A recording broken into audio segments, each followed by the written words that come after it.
Sa mga balita sa probinsya, pinagtataga hanggang mapatay ng amain ang isang lalaki sa Cabancalan City sa Negros Occidental. Mga residente ng Babuyan Claro sa Calayan, Cagayan naglunsad ng signature campaign para tutulan ang pagmimina sa isla. Mabilis sa balitang hatid ni Andy Narce mula Kalibo Cable News. Nagpapatuloy ang signature campaign ng mga residente ng Barangay Babuyan Claro sa Calayan, Cagayan upang ipahayag ang kanilang matinding pagtutol sa planong pagmimina ng Ludgoron Mining Corporation sa kanilang isla. Ito ay matapos magsumiti ang LMC sa Mines and Geosciences Bureau ng Department of Environment and Natural Resources ng application for exploration permit upang malaman kung may sapat na iron ore at iba pang mineral sa lugar na maaring magresulta sa komersyal na pagmimina. Ayon sa Calayan LGU, mariin niyang tinututulan ang aplikasyon ng kumpanya. Kaugnay rito, nakipagpulong ang alkalde sa mga miyembro ng Sangguniang Bayan upang magpasa ng resolusyong kumukontra sa planong exploration. Samantala, patuloy na nagtutulungan ang barangay officials at ibatan tribal leaders sa pangangalap ng mga perma laban sa pagmimina. Patuloy ang signature campaign sa buong komunidad bilang pagpapakita ng pagkakaisa at pagtindig ng mga residente para protektahan ang kanilang isla.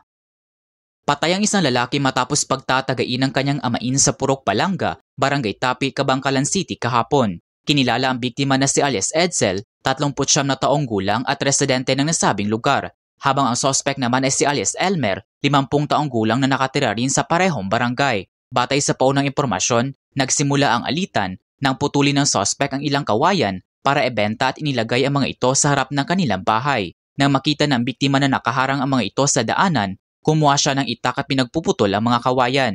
Dito na nagharap at nagkainitan ang dalawa hanggang humantong sa pagtaga ng suspect sa biktima. Nagtamo ang biktima ng malalim at malaking sugat sa leeg na naging sanhi ng kanyang agarang pagkamatay.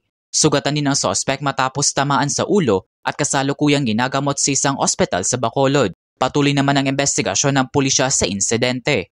Andy Narce para sa AllTV News, Channel 2.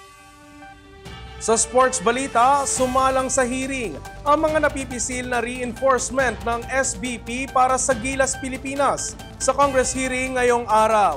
At 18-man pool na lalaban sa FIBA Asia Qualifiers, inilabas na.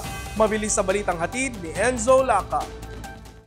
Dumalo sa pagdinig sa Kongreso ang 6'10" stretch forward na si Benny Boatwright, UP Fighting Maroon Center Malik Diouf at Elizabeth Means para naman sa Gilas Women's Team. Ang nasabing pagdinig sa Kongreso ang unang hakbang para maproseso ang pagiging naturalized player ng mga ito para mas palakasin pa ang pambansang koponan. Samantala, 18-man pool naman ang lalaban para sa Gilas Pilipinas para sa FIBA Basketball World Cup Asian Qualifiers. Agad sasabak para sa bansa si Quintin Meliora Brown na inaabangan ng mga Gilas fans at si Juan Gomez Del Llano. Unang makakatapat ng Gilas Pilipinas ang bansang Guam sa November 28 at December 1 sa Blue Eagle Gym.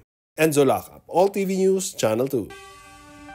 At yan ang mga up-to-date na balitang nakalap ng AllTV News ngayong hapon. Para sa iba pang balitang mabibilis, bisitahin ang aming website, alltv.ph/news. I-like at i-share din ang AllTV News PH sa Facebook at YouTube at makinig sa All Radio 103.5. Mapapakinggan nyo na rin po kami ngayon sa Spotify. Ako si Ralph Lopez. 36 days na lang po, Pasko na!